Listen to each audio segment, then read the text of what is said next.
बिस्मिल्लाहिर्रहमानिर्रहीम अस्सलामुअलैकुम वरहमतुल्लाहि वबरकातुहू। उम्मीद है दोस्तों सब खैर और आफियत से होंगे। जावास्क्रिप्ट की लेक्चर सीरीज़ का आज हमारा लेक्चर नंबर 37 है, जिसके अंदर हम फिर से एरे के दो बिल्ट इन मेथड सीखेंगे। एक होगा पॉप और एक होगा पुश। अब ये पॉप मेथड क्या करता है पहले उसे सीख लेते हैं। लेट्स से मैं यहाँ पे एक एरे बना लेता हूँ ए नाम से, जिसके अंदर कुछ वैल्यूज़ रख लेता हूँ। जैसे मान लो मैंने कहा 10, 20 एंड 30, ठीक है, 3 वैल्यूज़ मैंने स्टोर कर दी। अब दोस्तों सबसे पहले हम सीखने हैं पॉप फंक्शन। ये पॉप फंक्शन करते हैं दोस्तों, आपने लेट्स से लिख दिया ए। आपको मैंने प्रीवियस रिएक्शन में बताया था कि जितने भी बिल्ट मेथड उनको यूज़ करने के लिए सबसे पहले आप अपनी एरे का नाम बोलोगे। आपके एरे का नाम ए, आगे डॉट लगा के उसके मेथड का नाम पॉप और आगे राउंड ब्रैकेट। तो मेथड का नाम कैसे लिखते हैं, मेथड का नाम बोलते हैं और आगे राउंड ब्रैकेट होते हैं, क्योंकि this is the array method, this is the array function. इसको आप एरे मेथड भी कह सकते हो, इसको आप एरे फंक्शन भी बोल सकते हो। अब ये दोस्तों पॉप फंक्शन करता क्या है? ये पॉप फंक्शन बेसिकली दोस्तों ये करता है कि आपकी एरे में जितनी वैल्यूज होती हैं उनमें जो लास्ट वाली वैल्यू होती है उसे क्या कर देता है, डिलीट कर देता है, उसे रिमूव कर देता है। जैसे यहाँ पे कितनी वैल्यू है, 3 वैल्यूज हैं, तो लास्ट पे कौन सी वैल्यू है 30, तो ये 30 को क्या कर देगा, रिमूव कर देगा खुद ब खुद। तो पॉप का मतलब होता है निकाल दो बाहर, मतलब ये क्या करेगा, लास्ट वाली जो वैल्यू होती है एरे की उसको बाहर निकाल देगा। तो यहाँ मैं आपको करके दिखाता हूँ। यहाँ पे मैंने कहा डॉक्यूमेंट डॉट राइट और एक वैल्यू मैंने कहा डिस्प्ले कर दो, और उसके बाद मैंने यहाँ पे 2 दफ़ा बी आर टैग का इस्तेमाल कर दिया।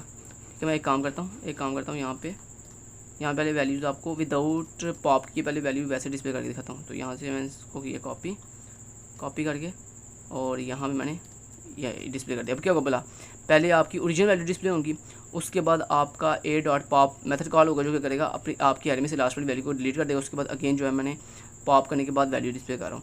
तो मैं आपको दिखाता हूँ, यहाँ पे 5 से करता हूँ रिफ्रेश, और ये देख रहे हो पहले आपकी ओरिजिनल एरे की वैल्यू डिस्प्ले हुई है जिसमें 3 वैल्यूज थी 10, 20 एंड 30। और जो उसके बाद जब आपने पॉप किया तो उसने क्या किया, आपकी जो लास्ट वाली एरे की वैल्यू थी 30 उसको क्या कर दिया, रिमूव कर दिया। अब लाजमी दोस्तों आप एरे में ये स्ट्रिंग वैल्यू मतलब नंबर्स ही स्टोर करके फिर ही इसके ऊपर एरे के मेथड्स बिल्ट मेथड को अप्लाई कर सकते हो। इससे पहले जो आपने प्रीवियस लेक्चर के अंदर सॉर्ट और रिवर्स मेथड सीखा था, उसके अंदर भी लाजमी नहीं कि आपने नंबर ही वैल्यू देनी है, आप यहाँ पे स्ट्रिंग वैल्यूज भी दे सकते हो। जैसे मैं आपको दिखाता हूँ, मान जैसे आपने यहाँ पे दे दिया खिजर के HIZAR खिजर, और उसके बाद आपने दे दिया दूसरी वाली शहाल SHAHAL शहाल, और देन आपने वैल्यू दे दी कि जैसे KST, मान ऐसे आपने एक वैल्यू दे दी KST, 3 वैल्यू दी। अब देखिएगा सबसे पहले मैं इसको रिफ्रेश करता हूँ, देखो सबसे पहले 3 वैल्यू डिस्प्ले हो रही हैं, ओरिजिनल खिजर शहाल और KST। और देन क्या किया, जब आपने पॉप किया तो देन 2 वैल्यूज लगी हैं, जो लास्ट वाली वैल्यू थी KST उसने वो क्या कर दिया, रिमूव कर दिया। तो ये तो दोस्तों पॉप मेथड जो आपकी एरे की लास्ट वाली वैल्यू को डिलीट करने के लिए यूज़ किया जाता है।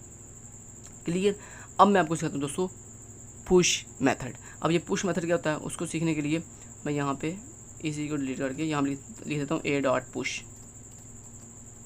पुश। ये पुश मेथड क्या करता है, जिस तरह दोस्तों आपका अभी भी आपने सीखा जो पॉप मेथड था वो आपकी एरे की लास्ट वाली वैल्यू क्या कर देता है, डिलीट कर देता है। ऐसे दोस्तों आपका ये जो पुश मेथड है ये आपकी एरे के लास्ट पे एक न्यू वैल्यू अगर आपने ऐड करनी हो तो उसके लिए यूज़ होता है। अब वो जो न्यू वैल्यू आपने ऐड करनी है वो कहाँ हम लिखेंगे, वो यहाँ पे जो आपने पुश मेथड लिखा है, इस पुश मेथड की राउंड ब्रैकेट के अंदर आप अपनी वैल्यू दे सकते हो। अगर आपके पास कोई नंबर वैल्यू है, मान लो इस तरह आपने लिख दिया 20, अब ये क्या करेगा, ये जो आपने लिखा ए डॉट पुश 20, ये क्या करेगा, आपकी इस एरे के लास्ट पे जो है 20 ऐड कर देगा।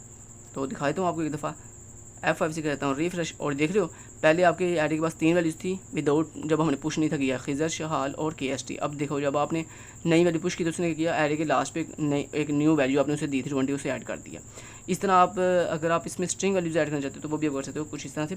पुश के अंदर आपने राउंड ब्रैकेट के अंदर डबल कोटेशन लगाई और आगे आपने मान लो जैसे लिख दिया लर्निंग, ठीक है। अभी देखो हमारी ओरिजिनल एरे है उसके लास्ट पे लर्निंग नहीं लिखा हुआ, जबकि आपने बाद में कहा ए डॉट पुश लर्निंग।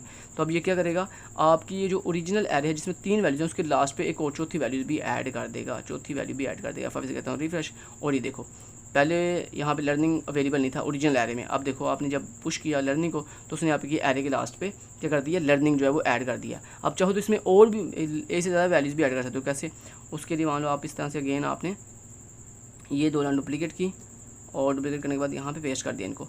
अब मान लो आपने पहले लर्निंग ऐड किया, अब आपने कहा लर्निंग के बाद यहाँ पे ऐड कर दो, जैसे आपने लिख दिया अली, ठीक है, जैसे हमने लिख दिया अली। अब देखो क्या करेगा, ये पहले लर्निंग पुश करेगा, उसे फिर डिस्प्ले करेगा, फिर उसके बाद अली पुश करेगा, फिर उसे डिस्प्ले करेगा।